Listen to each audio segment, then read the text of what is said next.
On est au Montreux Jazz Festival, alors il y a un petit peu de bruit et un petit peu de musique.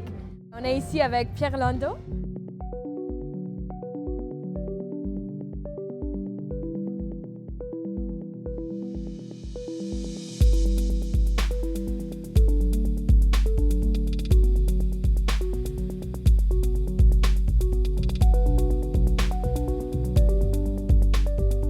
Bonjour Pierre, merci d'être ici aujourd'hui. Bonjour Xenia. C'est un grand plaisir. Vous êtes l'héritier de la famille Sandoz et vous êtes aussi le président de la fondation de la famille Sandoz. Mais pas seulement ça. Vous êtes businessman, vous êtes agriculteur, vous êtes banquier, vous êtes beaucoup de choses. Vous êtes larger than life. Comment est-ce que vous gérez toute cette casquette différente dans votre carrière? Alors, c'est toujours un peu la même chose. Le grand premier plaisir dans la vie, c'est la création.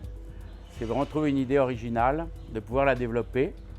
Et ensuite, le plus grand pari et le plus grand challenge est évidemment de trouver des gens qui sont capables de faire continuer ces projets, vous superviser, vous accompagner. Et je crois que le grand secret, c'est évidemment avoir des partenaires de qualité, avoir des gens à qui on peut se confier, avoir des gens à qui on peut confier son enfant et aller de l'avant et peut-être continuer de créer, d'inventer encore d'autres choses.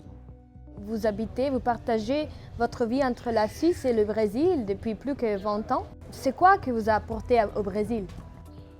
Le Brésil, bon, c'est toujours un petit peu la même chose. Quand on est jeune, on perçoit un peu l'Europe comme quelque chose de très étriqué. Moi, je sortais des années 70, héritière des années 68, bien entendu, et compliquée.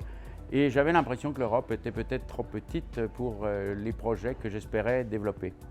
Donc je suis parti au Brésil en 73 et depuis j'habite au Brésil.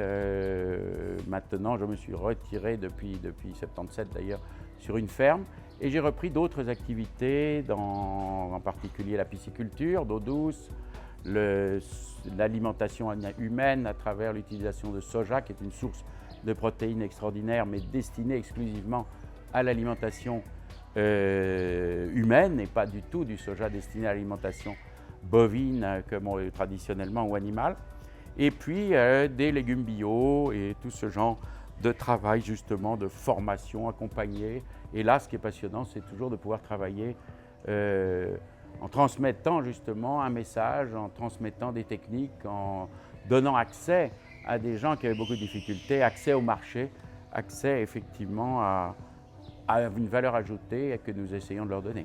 Vous dites que vous avez une diversification très différente par rapport au management durable et c'est de luxe, c'est de l'hôtellerie, c'est de l'horlogerie. Comment est-ce que vous combinez des capacités de management si différentes dans ces milieux si différents? Alors d'abord, la première chose, c'est aussi le goût du grand écart.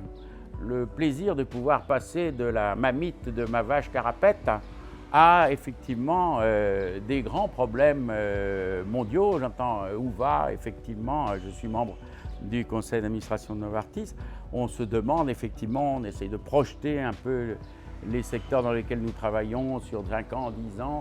On a effectivement cette vision stratégique et le luxe est certainement aussi un marché de niche. Je suis en fait un homme de marché de niche. Comme je vous disais tout à l'heure, le bio est quand même encore un marché de niche. Il y a 10 ans, quand j'ai commencé, ça ne l'était totalement. Aujourd'hui, ça l'est encore un peu. L'horlogerie de luxe est encore un marché de niche. Et l'hôtellerie que nous pratiquons est effectivement encore un peu un des derniers drapeaux d'une certaine vision de l'hôtellerie suisse, avec le service, qui évidemment est extrêmement important. Vous êtes un homme très riche dans tous les sens de ce mot. C'est quoi le succès pour vous? Le succès, c'est de pouvoir faire ce qu'on a envie de faire. Le succès, c'est de réaliser ses rêves et de pouvoir faire ce dont on a envie de faire et surtout de le partager avec les autres. Je dois dire que l'expérience brésilienne est une expérience fascinante parce que je suis arrivé au Brésil il y a maintenant 35 ans dans une région extrêmement pauvre et on s'aperçoit qu'on n'a pas perdu son temps. On a récemment vu justement la croissance des revenus par habitant dans ma petite municipalité et dans les municipalités voisines et on voit qu'on a réellement eu un impact important de développement et ça je pense que c'est capital et une énorme source de plaisir et de joie. il y a beaucoup de critiques dans les médias. Il dit que vous vous occupez de management durable et après et vous êtes dans le board des entreprises multinationales très critiquées. Et vous avez répondu plusieurs fois que vous êtes un schizophrène. Mais ma question maintenant, c'est pas plutôt une manière pour compenser? Je ne pense pas que ce soit une manière de compenser. Je crois qu'il y a un rôle aussi très important qui est le rôle d'être un pont.